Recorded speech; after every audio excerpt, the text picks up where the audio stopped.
Hi welcome to my channel. বিয়ের মিথ্যে প্রতিশ্রুতি দিয়ে সহবাস করাটা কি অপরাধ? আপনাদের কি মনে হয় অপরাধ? হ্যাঁ, অবশ্যই অপরাধ।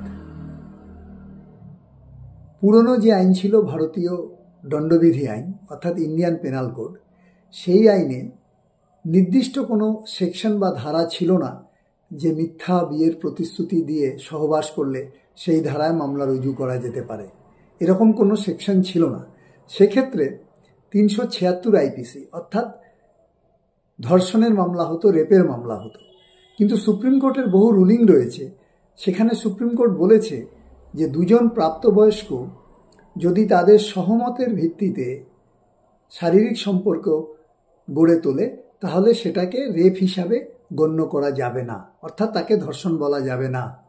তো সুপ্রিম কোর্টের এই রুলিং দিয়ে অনেকে মিথ্যে প্রতিশ্রুতি দিয়ে সহবাস করার পরেও খালাস পেয়ে যেত।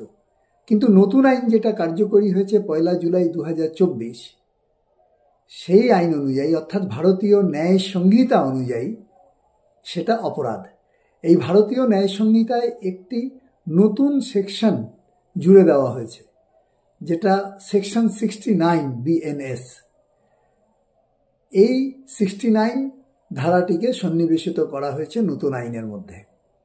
কাজেই কেউ যদি বিয়ের মিথ্যে প্রতিশ্রুতি দিয়ে সহবাস করে তাহলে তার বিরুদ্ধে 69 BNS অনুযায়ী মামলা রুজু হতে পারে। শুধু তাই নয়, যদি প্রমাণিত হয় তাহলে সর্বোচ্চ 10 বছরের সাজা হতে পারে। কাজেই যুবকরা একটু সাবধান।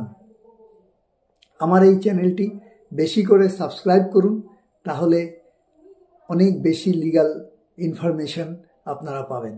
নমস্কার।